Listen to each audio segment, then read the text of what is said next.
Howdy, ladies and gentlemen. Michael Palmisano here, and I want to first say that this is not an anti-Metallica video. Far from it. This is a pro-Metallica video. Today is my 39th birthday, and that means that while I remember the generation younger than me, and certainly my kids' generation, have little to no concept of music being a physical product. They've never been inside a music store. And they certainly weren't around when the whole Napster thing happened in the early 2000s, late 1990s, if you will. So why is this important today? Because today, this week, Metallica dropped a world tour, a new album, a new track, Lux Eterna, and I, like all my contemporaries, wanted to hear it. Logged on, fired it up, assumed, because it's Metallica, because it's always Metallica, that it was going to get blocked and that we weren't going to be able to do it. But then lo and behold, something happened. Something shocking happened. There it is right there. Restrictions none. No restrictions. And so I go to all these different channels. I go to Rick's channel. He's got a video. No restrictions. Because when you look at someone's video, you can see if there's a content ID claim by clicking the description, going down, and it'll list the music that is in there if the video wasn't blocked. Went all over the internet. Everybody is watching and sharing Metallica's new track. And Metallica not only isn't blocking it, isn't taking the money from it. They're actually not even doing a content ID claim, so they're not even tracking the metrics. They're just letting it go into the ether. Just take it and do what you want with this. This is a monumental thing in the digital music landscape. This is a huge deal. Let me explain why. So for the generation younger than me, and certainly for my kids, they don't remember Napster. And when Napster came about, it was this genie coming out of the bottle moment. It was, for the first time, obvious that music was not this physical, tangible thing. We all realized that it came through the air and we heard it in our ears, but we had to go and purchase it. It was immediately obvious to everybody that it was over.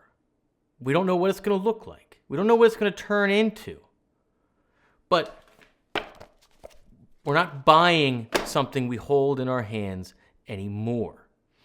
And the band, more than any other band that led the fight, that was the spearheading of this, right? That was the face of this, was Metallica. Most notably the drummer, Lars Ulrich. Now, this was a big deal, not just because Metallica was the metal band we all grew up with that was anti-establishment, that was like all of our rage and all of our things that we cared about as our youth, but they had become the biggest band in the world. Now, you could argue record sales, you could argue all these different metrics, but how many, forget bands, how many acts can sell out and did sell out for decades? Every open air stadium in every country, on every continent that had one. That, my friends, is the shortest of short lists. So to have that band be on the forefront of being anti-digital music, for very good reasons, by the way, totally painted them in a terrible light. So, in my world, I'm going to tell you why this is so important right now. So in my world, what happened was, at that time, I wanted to be a professional player and be someone that gigged, someone that toured, a hired gun, whatever. So I went to the Musicians Institute at GIT, because that's where people went to get work. It wasn't a conservatory. And when I first went there in the early 2000s, dozens and dozens and dozens of great players graduated and started working. By the time I graduated, YouTube and iTunes had came out and dropped the bottom out of the bucket that Napster started poking holes in. And maybe the top handful or less players got work. I wasn't one of them. And so we all had to find something else immediately. It happened that fast in real time for people like me. And the point is, we all, in every sector of this ecosystem, had to figure out how to start working together. And no one knew what the future was going to be like. And it happened with such a velocity and intensity that we've been playing catch up ever since. So, the social media landscape, the digital landscape, people started uploading videos and music, etc., to YouTube, and then Facebook, and then obviously TikTok and Twitch. And you're talking millions, if not billions, of uploads every day. And there's absolutely no way for these platforms to keep up with all of the copyright issues and the content ID claims that arise from it. Some do a better job than others, but YouTube is the one that really has a robust dispute system. And for the past, well, literally until right now, people like me that make a living teaching online either have their videos blocked, demonetized, or have to do some level of dispute to make a living.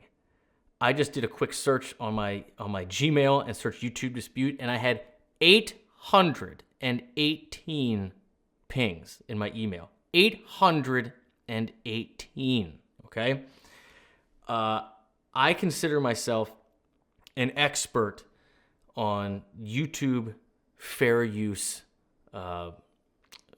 just how it works. I have been through the entire dispute process, appeal process, counter notification process. I've been that person sitting with 2 copyright strikes, where 3 they take your channel, up till the 11th hour on the last day, waiting for that next one to expire, as I'm uploading videos multiple times that all have other people's music in it, because there is no more impactful context as an educator as playing the music. You can't talk about the music without playing it. It is the high bar. So I say all that to say that when a band like Metallica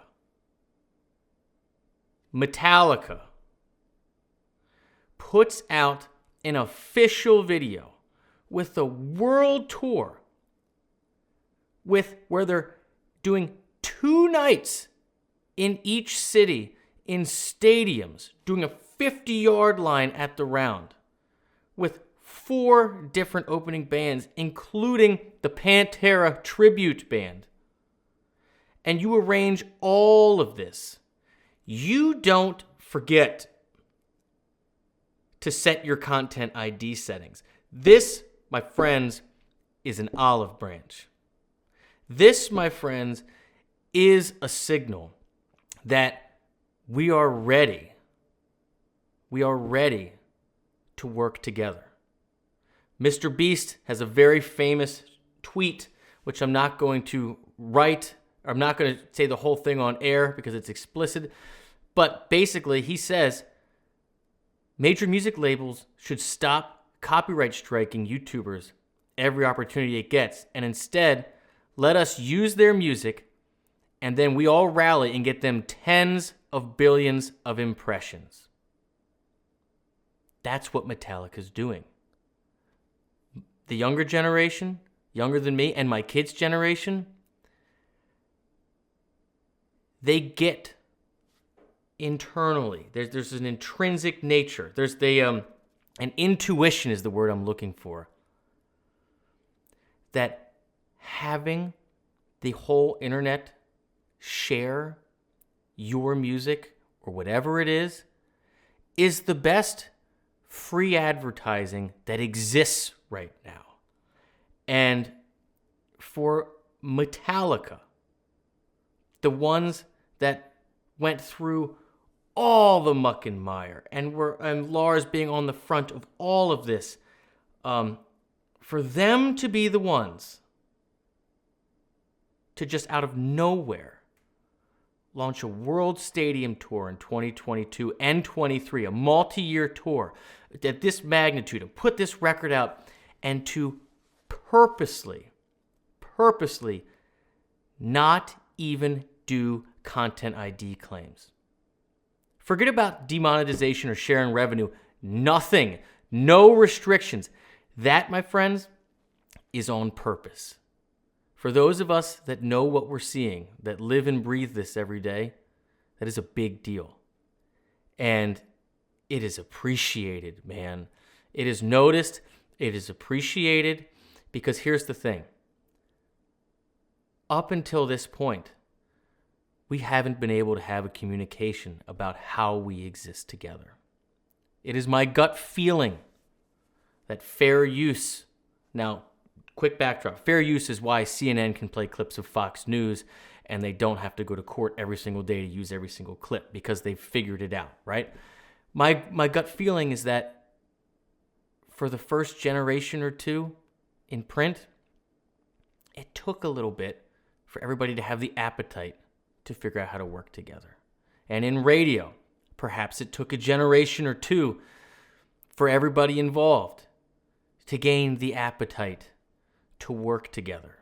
And for TV and film, it probably took a generation or two for everybody to gain the appetite to start working together. And I feel like here we are, a generation or two into the digital age, where finally the biggest band in the land, the one that spearheaded the whole anti-digital music campaign, or at least was the poster child of it and got lambasted for it, for them to be the ones to say, hey, share it everywhere. No restrictions. Go with it. We're ready to have that conversation to see how we all fit together. We finally have that appetite. Is such a massive olive branch. It is a very big deal. And my gut feeling is it's one person. My gut feeling is that it's Lars. If it's not Lars, it has to be somebody very close to the band. Maybe it's management, as much as I want it to be like somebody in young management. I don't know. My gut feeling is that this came down to one person. And the decision was made to let it go. And let's put as much fuel on the fire, organic fuel. Let's take off all the resistance and see what the internet can do. And you know what? This bad boy was #1 in trending, and you know they're going to sell out this world tour. I, for one, live in Baltimore, Maryland, so I will be going to the MetLife shows in New York, New Jersey, or whatever. But because of the Pantera tribute band, there's a very high chance I will be going to the one in Texas to honor the Abbott brothers. Pantera for life. I love you all. I invite all you content creators to think about this, and all the bands and all the stakeholders to think about what an opportunity this is, and that it's still just the very beginning. Cheers.